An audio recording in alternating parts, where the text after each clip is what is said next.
още имаме половин година и ще се минем на пенсия. Това мен лично не ме притеснява. Винаги знаете, че по-добре да ме наругайте срещу, колкото се държави.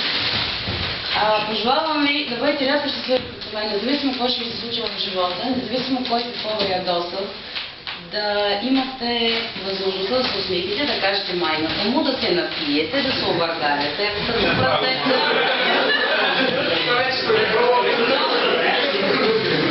Но винаги да ставате да продължавате да му правите. Лично аз съм ви много благодарна.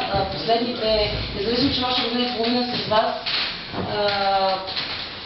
вие много ми дадахте. Значи аз започнах да срещнахме се в един много труден момент в моя живот. Дадахте ми много.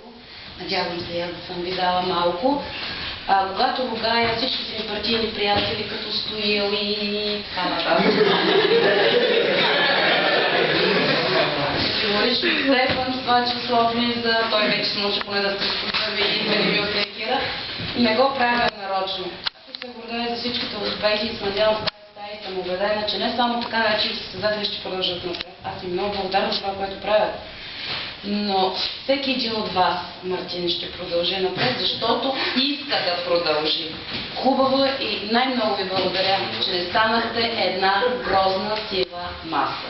Нищо, че се викаме за отсъствие, нищо, че се караме по телефона, защо ние идваме на училище. Благодаря ви, че запазихте своята индивидуалност.